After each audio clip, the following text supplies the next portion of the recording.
My cheating wife AP came up to me D&K and started telling everything. Cheating story. I usually stay calm, but when it comes to my personal life, I can't promise anything. One time, my wife's other boyfriend came up to me at a party and said to my face that he really liked being with my wife, especially in bed. I got extremely mad. I told my wife Cindy that I hated her and to leave. Those were the last words I said to her before we got divorced a few months later.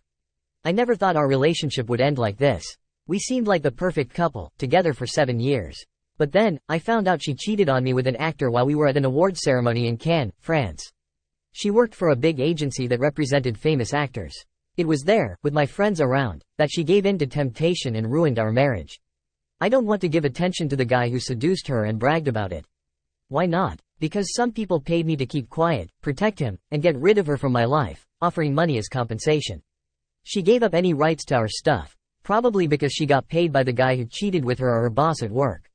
I don't care if she gets in trouble for it, she betrayed me. I have to talk about this guy to tell the story, but I'll call him Tim. Do you know any famous actors named Tim? Nope, me neither. So let's just call him Tim. Sorry to any other Tims out there who might feel left out. They offered me $5 million to keep quiet and let her go without messing with our stuff. It seemed like a good deal. Deal? Yeah, it hurt personally, but having $5 million made it worth it. I already had enough money, but the idea of getting a lot more secretly put in a bank overseas was too tempting to say no to, especially since I was planning to break up with her, even if it meant giving away more than half of what we owned. My name's Jeff Smithers. I'm feeling pretty upset about being single, although I didn't know it yet when this story started. Still thinking of myself as part of Jeff and Cindy. What really makes me angry is when someone tricks me, and I realize I've been foolish. I own my own consulting business, something I've worked hard on and really care about. It's been successful over the past 10 years, funding most of the things Cindy and I do.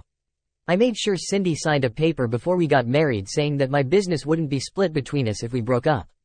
That turned out to be a good idea, even though she would have had to give up on that too. With lots of clients and big contracts with important companies, my job is safe. But the problem is initially captivating. She held my heart entirely, and I believed we were an ideal couple, yet she betrayed me by engaging in infidelity, perhaps enticed by the allure of someone famous. What an infuriatingly cliched scenario. Cindy was and still is stunning. I used to believe her beauty was both internal and external, but it's astonishing how love can blind a person. We were both 29 years old, married for 7 years after dating for 2. She had been working at the agency for 8 years and had risen into a position where she was heavily involved with some of our largest clients, particularly Tim. Had I not been so deeply in love and trusting, I might have noticed the warning signs. When she was informed that she would be working with Tim, she was overjoyed. She spoke of feeling honored and described him as handsome and genuinely kind. These were all signs that she really liked him, but I trusted her too much to see that she might be doing something wrong. She was asked to go with Tim to different TV stations to talk about his new movie. Even though she was gone for a long time, sometimes a week or more, and even went on an 18-day trip to big cities in Europe, I didn't want to make her feel bad by asking too many questions. I was genuinely happy for her. Cindy loved her job, especially getting to meet famous people, but I didn't know that our marriage was falling apart. A few months later, she came home bursting with excitement. "Jeff, I got amazing news today," she said. "Tim's movie got nominated for an award at the Cannes Film Festival and I'm going with him. I'm so excited to be part of it, and I'll even be at the award show. My agency is generously providing a budget for evening gowns for the ceremony and parties." Her expression dimmed slightly at my subdued reaction. I believed I had been reasonable considering the extensive travel she had already undertaken for the publicity tour. My response was a simple, "Oh. What's the matter, Jeff? I thought you'd be happy for me landing this opportunity," she said with a hint of sadness, but nothing could dampen her spirits. "Cindy, it's just that I missed you so much during your publicity tour. Being apart from you for over 3 months, especially those several weeks, was tough," I explained. "But I understand it's part of your job and I know how much you wanted it." I let my words hang in the air before continuing. "I just hope that you'll have some time for your husband after all this." Cindy seemed a little upset by what I said. She looked like she wanted to argue, but she stayed quiet. At first, her not saying anything made me wonder if something else was going on. But then the next day, she surprised me. She told me that her job would pay for me to go on a trip for 2 weeks as a way to thank me for letting her be away from home so much lately. She said everything would be covered and I could stay in really nice places for free. If I could take the time off from work, I said yes right away. A free trip to France was too good to pass up. I rearranged some appointments, worked with clients from far away, and made sure I could take time off. If I had known then what I know now, I would have stayed home happily, but I still would have thought my wife was being faithful. Even in bad situations, there can be something good. So we went to France, to a beautiful town called Cannes on the French Riviera. It's by Monaco and the busy city of Nice. The festival there usually happens in May and goes on for about 11 or 12 days. We stayed in a fancy hotel with 5 stars and our room had a view of a famous beach called Plage du Midi. This beach is where you often see pictures of famous, really pretty actresses with the Cannes Bay in the background. I thought Cindy would be really active in the group, using the publicity as much as possible. She was one of the most attractive women there, along with a famous actress, so she'd be in a lot of the pictures that end up in the news.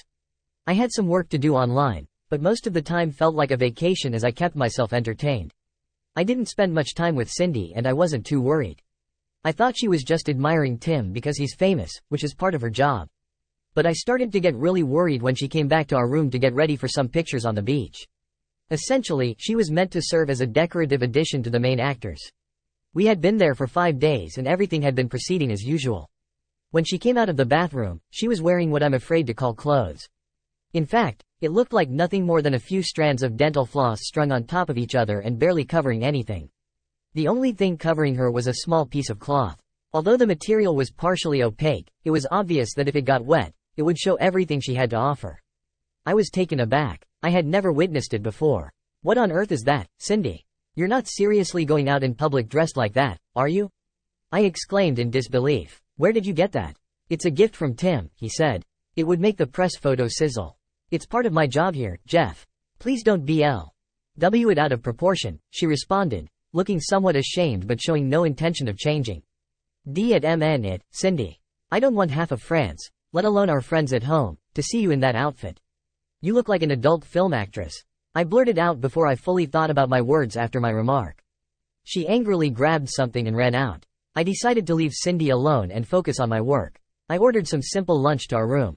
Later, I had dinner on a small balcony with a view of Midi Beach. I saw Cindy and her friends posing for lots of photographers, both pros and people taking pictures for fun.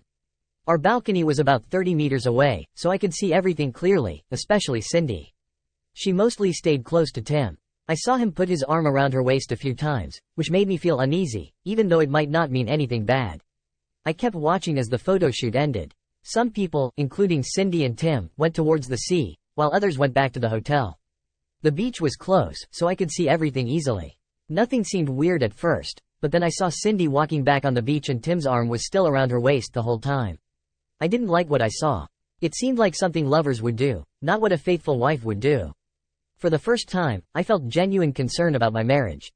My mood didn't lighten when she returned to the room after another 45 minutes. She appeared completely innocent, as though she couldn't possibly be guilty of anything. I furrowed my brow and shrugged. What's the matter? She asked, looking puzzled by my reaction.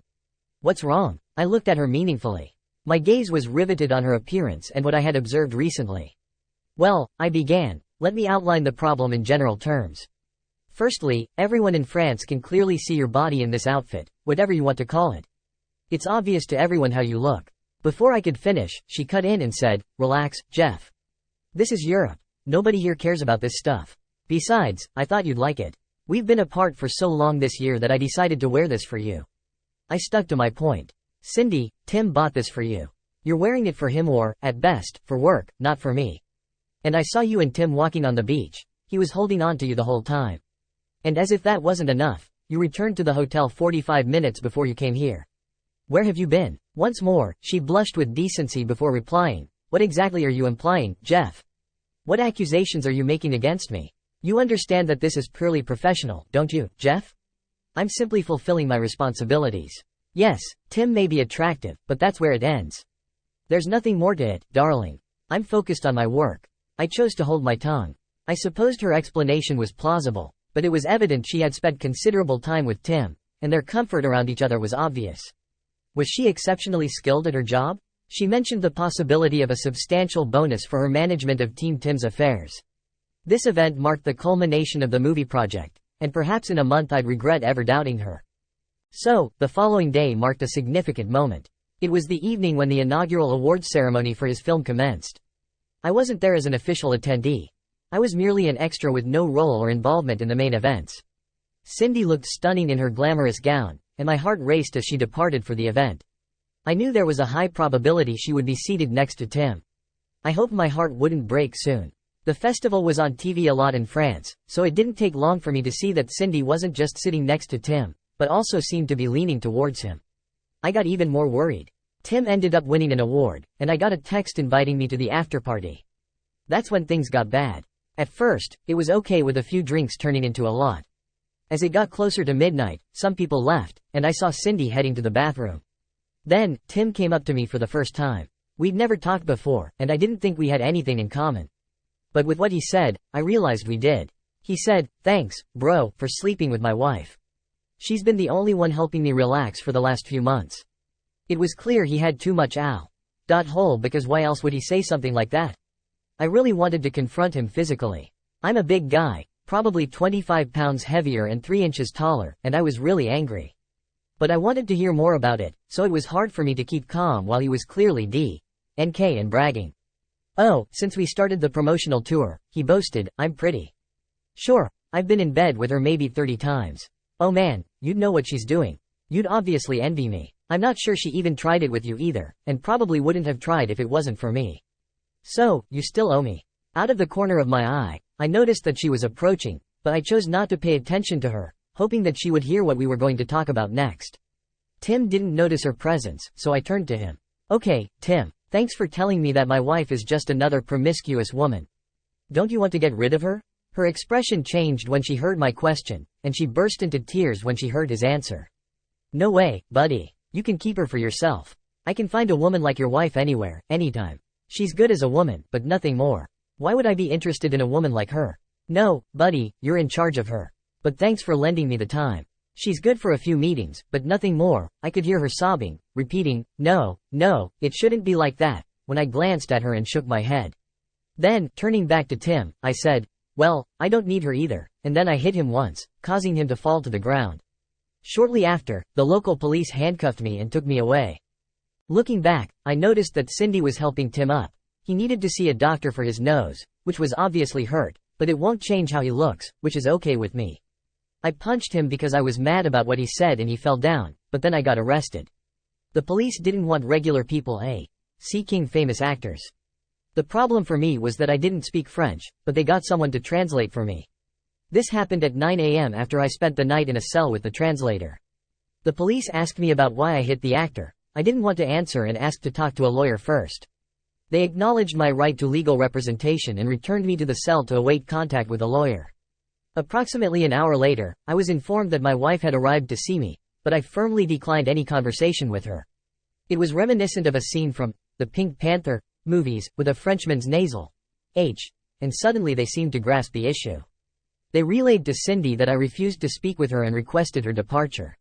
Shortly after, a police officer brought me coffee and a croissant, gesturing understandingly and sympathetically with a touch to his nose, exclaiming, "Ah, mon ami, les affaires." Oh la la. Around 30 minutes later, two events occurred nearly simultaneously. A French attorney named Pierre Leblanc was ushered in to meet me, while a representative from Cindy's agency also sought contact. Miss LeBlanc proposed that we listen to the agency's proposition, and after some negotiation with the police, we arranged to meet privately. I consented, eager for assistance in my situation and an update on Tim's intentions. The agency had sent their second-in-command to speak with me, Peter Longstaff, a name I couldn't help but find amusingly fitting for a certain object. Despite my initial amusement, I had encountered Peter briefly at a few company gatherings, and he had struck me as a decent individual. I waited for him to initiate the conversation. "What a chaotic situation, Jeff. Did you have any inkling that something was going on between them?" Peter inquired. I shook my head in denial. "Not a clue until I spotted them together on the beach yesterday, Peter. I never imagined she would do such a thing. Did your team know about this?" "I'll be honest, Jeff, because I feel for you. Some people in our group had suspicions, but we only found out about it right before everything fell apart. Off the record and just talking as friends, I'm really sorry, Jeff. I saw what happened between you two. And off the record again, I couldn't help but laugh when you knocked him down. He needed to learn some humility," Peter said with a smile. Yes, Peter was a good guy. "Jeff, do you have any plans for what you'd like to happen next, in an ideal situation?" Yeah, I wish I could just eliminate them both and move forward, but I know that's unlikely anytime soon. What's your plan regarding Cindy? Can you patch things up with her? No way, Peter. I'm going to divorce her and do whatever it takes to bring both her and him down. Peter, I don't have any issues with you, but I'm pretty sure a good lawyer back home will handle this for me. If they suggest holding the agency accountable, then so be it. The agency can't escape some responsibility in this, you understand? Peter looked at me and responded, all right, Jeff, that's what I expected. We all have our own interests here. You need to leave, and we need to keep this under wraps. Tim doesn't want any more people to know he got me a tee up. He's supposed to be an action hero for God's sake. He continued, saying, since he's not filing charges, there won't be any prosecution. The local politicians are keen on keeping their festival untarnished, so you're off the hook. You can inform your lawyer friend he's no longer necessary. All right, the lawyer departed with a brief handshake, assured by Peter that the agency would cover his fees upon receipt of an emailed bill to the address on Peter's business card. Now, Jeff, let's get down to business. Are you set on divorce? No chance of reconciliation? I get it if you're upset, but I want you to know she still really cares about you. She just got caught up in liking a famous actor. Trust me, she'll be really sad about it. I wish she feels bad for what she did, Peter. Right now, I really hate her. She gave that rude guy everything she had. If what he said to me is true, he got things from her that I never did, like being close to her, for example, and more. I talked to her about it sometimes over the years, but no, then she goes and gives herself to that guy. Okay, I understand what you're saying, Jeff. I'll pressure her to provide you with everything you need in the divorce. We'll ensure she realizes she'll face disgrace and unemployment if she doesn't comply. Jeff, I'll also propose to the board that they compensate you generously in exchange for your silence about the entire situation. With your consent, Jeff, I'm arranging for your departure and booking you on the next flight back home. Is that acceptable to you? I nodded in agreement as he went on. Please trust me, Jeff. I'll ensure that you emerge from this situation as well as possible. I apologize, I know it sounds cliché, but I mean it sincerely. I give you my word. Although we're not very familiar with each other, I consider myself a man of integrity. Before you leave, Jeff, Cindy asked me to implore you to speak with her. She's unaware of my plans, but could you please have a conversation with her before you depart this evening? Peter, you're the hero in all of this, but could you promise me one thing? Will you convey these exact words to her? He nodded in agreement. Tell her she's a reprehensible, deceitful person, and I never want to see her again. Never. I'm truly sorry it's come to this, but yes, I'll relay your message to her. The moment she'll react just like you expect, she'll be really upset. But Jeff, she's the one who messed things up. I'll talk to you again next week when we get back. I'll try to get the best deal for you from the board. I'll also make sure she understands she has to agree. I'll arrange for you to be let go, take you back to the hotel, make sure Cindy's not there when you arrive, and personally take you to the airport for the earliest flight home. In just over 15 hours, my marriage fell apart. I was really angry and hated both Cindy and Tim for what they did to me, and within another 15 hours, I was back home feeling empty without Cindy. I knew our relationship couldn't be fixed. I couldn't bear to stay here surrounded by memories. I planned to hit her hard in the divorce, ensuring she couldn't afford the rent. One of my first tasks was to inform the landlord that we'd be vacating. Knowing Cindy would be in France for another week gave me ample time to handle banking matters, savings, checking accounts, credit and debit cards.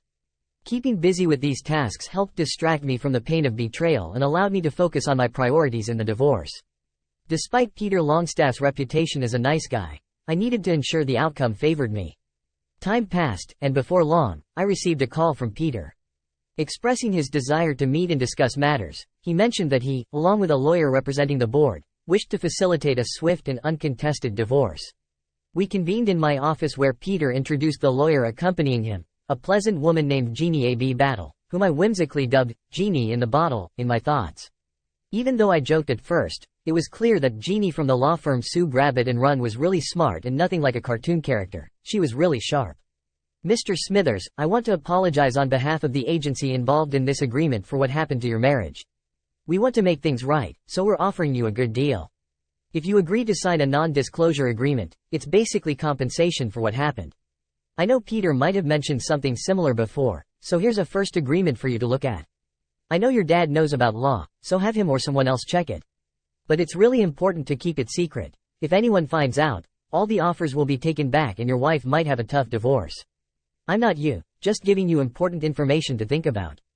Peter has put together a big package. Take your time to go over it and ask for advice. But remember, keeping it secret is really important.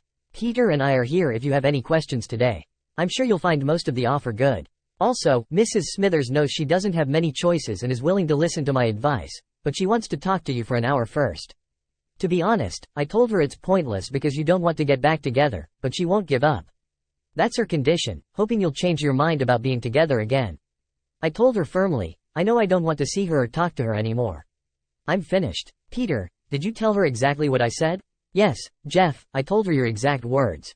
I said you called her a cheater and said you never want to see her again, ever. She started crying just like you wanted, but Jeff, I think she might be really confused. She kept saying, we'll see about that, which worries me a lot. Jeff looked at Peter without showing any feelings. He didn't care about Cindy anymore, he was so angry that hate was all he felt. He didn't realize yet that hate isn't the opposite of love. It's just love twisted and probably ruined but still there. Even though he felt empty or didn't like her, strong feelings were still inside him. Jeff was about to warn her to stop saying he might lead the negotiation and cause trouble for everyone, but before he could talk, Jeannie interrupted. Jeff, if you're sure you want to divorce your wife and you're sure about it, what's the harm in giving her just 1 hour? In my opinion, you could make her lose hope in just 5 minutes. But even if she's determined and it takes an hour, so what? You'll never have to deal with her again. Presented that way, it seemed like less of a big deal.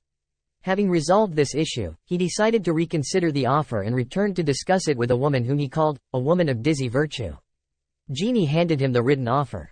It wasn't drafted as a formal legal document. Instead, it consisted of bullet points serving as a framework for the legal language to be incorporated, agreed upon, and signed off on.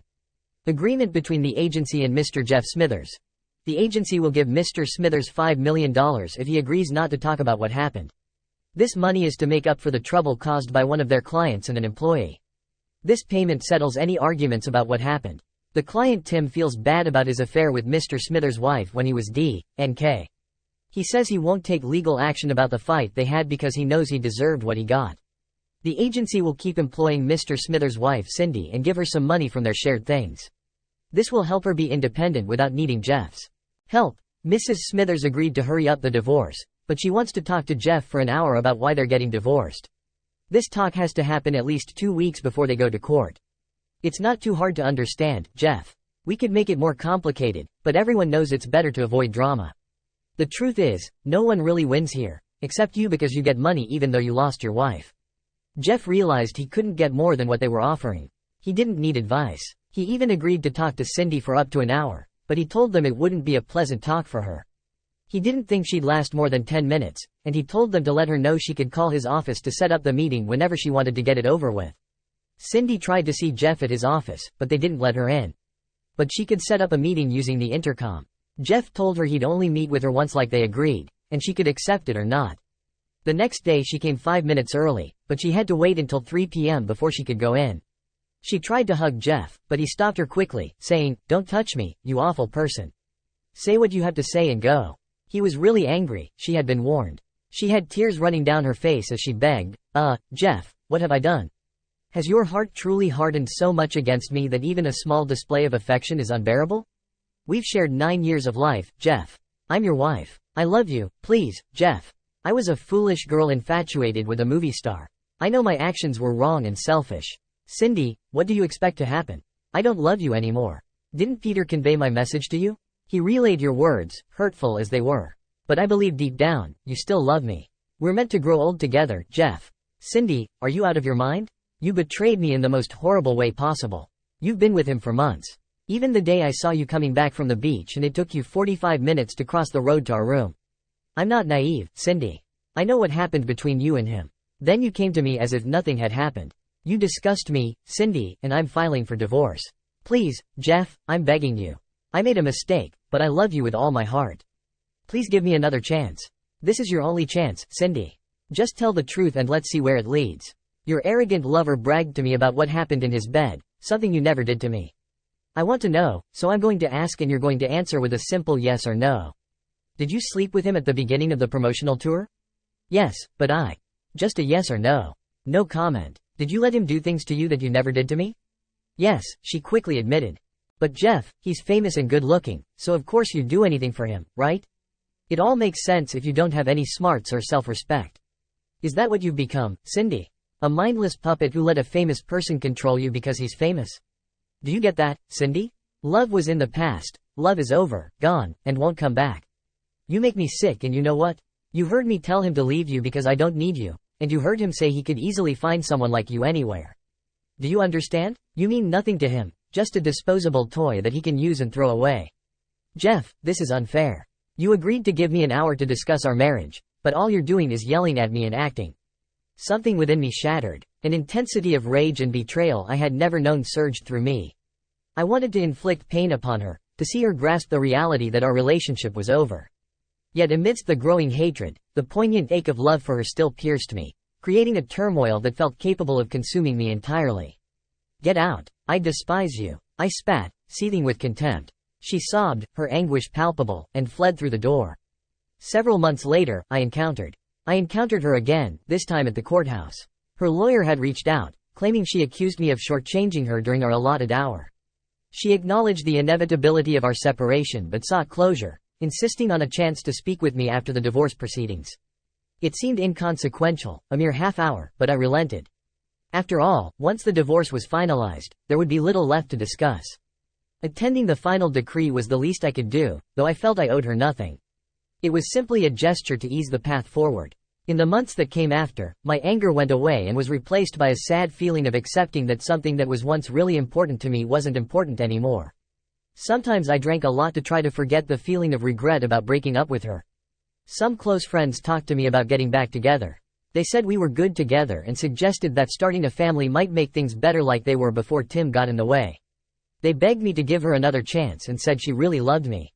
But it all sounded like nonsense to me. I didn't know if they really cared or if they were just trying to help her. Even though they seemed sincere, them always bringing it up made me really mad. Eventually, I talked to a few close friends and told them to make sure anyone who talked about Cindy would stop being part of my life. So some of our closest friends stopped hanging out with me because they couldn't handle how cold and mean I'd become. So months later, I found myself led into a side room at the courthouse where Cindy stood alone. She appeared as beautiful as ever, but those familiar with her, like myself, could discern the damage evident in her just as it was in me. She was attired as if for a funeral, fittingly so, for this marked the funeral of our marriage. Its last rites had been administered, it was interred, all finalized and concluded. Now came the obligatory post-mortem conversation, customary in times of mourning. We had quenched the animosity, or at least I had. She had extinguished the hope she once clung to. There remained nothing to dispute or contend over. So, hey Cindy, you're looking good. How have things been? I've had better times, Jeff. I've been seeing a therapist for a few months now. People said it would help, but honestly, losing my husband, the man I loved and still love, has made me realize how foolish I was to chase after a famous actor. I gave him what I never gave to my husband, the only person I've truly loved. It's too little, too late, Jeff. I'm deeply sorry for the pain I caused you. I wish I could undo it all and replace it with the love I still have for you, which will always be there in my heart. Jeff, I don't expect anything from you. I betrayed you, plain and simple. It hurts to know that the man I used to care about now feels the same way about me. But I caused this problem, and now I have to deal with it. I wanted to see you one last time to make things right between us. I want you to know that even though I won't live without love, I'll always love you. If you ever realize how much that means and want to be together again, I'll be here for you. Just let me know if you ever want that, but I'm not counting on it. I know it's over between us, but that's how I have to live my life now. I never doubted that she meant what she said, they resonated with truth. There would be no purpose in anything else. It would have been effortless to reach out to her, to attempt to rekindle our love, to heed the urging of our friends. Yet I resisted. I understood that her employer still valued her, that she excelled at her job. In fact, she might be even more valuable now, unburdened by a husband. She would inevitably find herself in the same situation that led to her infidelity. We had no future together. With the anger dissipated, only the lingering ache of a love now dead remained. Despite this, I could afford to be magnanimous. One last time, Cindy, I'm saying this because it's really hard to let go of a love that was once so strong, but for your own sake, you need to move on from that love. I'll never feel the same way, and I don't want you to keep hoping for it. Go ahead and live your life without me. Be happy with who you are, Cindy. She came close to me, and this time I couldn't push her away. We hugged gently, like the hugs from Sen's Mighty Kong, she said softly. I'm really sorry for what I did to us, Jeff. Then she left the room slowly without looking back. Maybe it's better that she didn't look back, because she would have seen me crying uncontrollably. I realized that the love of my life had finally given up and left. It's what I thought I wanted because I couldn't trust her anymore, but it felt like someone put out a fire in my heart, leaving it dark, cold, and empty. Maybe it was time to listen to my friends and get help from a counselor to help me feel better. I had pushed her away and ruined our marriage, and there was nothing left. It was time to move on. It's been 5 years, and my life is very different now. I have a new house and a beautiful wife named Sophie who gave me a wonderful son. We met about 6 months after my divorce when I was keeping to myself. During that time, I couldn't stop thinking about getting revenge. I knew Tim, who played a big part in ruining my marriage, didn't get punished enough. And even though he said sorry to me, it didn't make me feel any better. Sophie saved me. We met unexpectedly, and soon we were dating.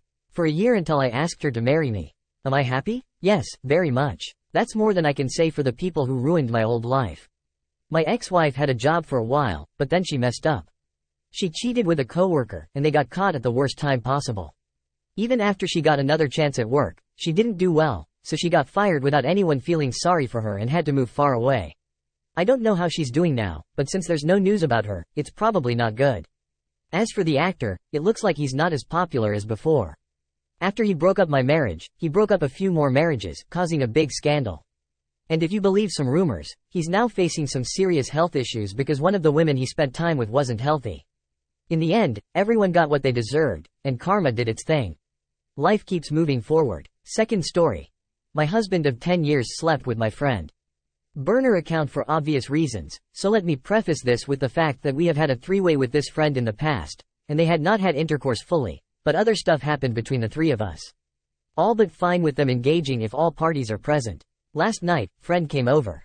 I don't drink anymore, and her and my husband did, and I fell asleep early. For the record, I told my husband beforehand I didn't want anything to happen as I'm just not in that place right now. He agreed, and we moved on. Anyways, I fall asleep, wake up this morning, and he was passed out between her legs and her underwear to the side.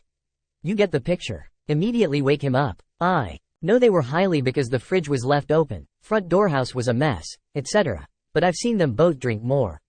He got upset, he felt like he got hit by a truck and it wasn't what it looked like, and went in to lay down. I shush. You not, she wakes up, cries to me, tells me how completely sorry she was, that it was a huge mistake, they didn't finish, blah blah blah. She said it's very fuzzy but they did end up having intercourse. A few pumps in, she said, hey, we aren't going to go further without your wife here, and they stopped. I let her finish, then thank her for her honesty and kindly told her to F*** off and get out of my house. Moving ahead, I collected myself and woke him up to talk. He immediately blamed me, saying I left them both D and K, implying it was my fault. I told him I didn't know I had to watch over them. Then he admitted he was completely wrong but questioned why I was upset since I had previously allowed him to have intercourse with her. I explained that I had set boundaries. We are married with 2 children aged 10 and 6, so it's a lot to handle. Please don't judge me. We were consenting adults in a threesome at one point, and maybe that's where I went wrong. But the whole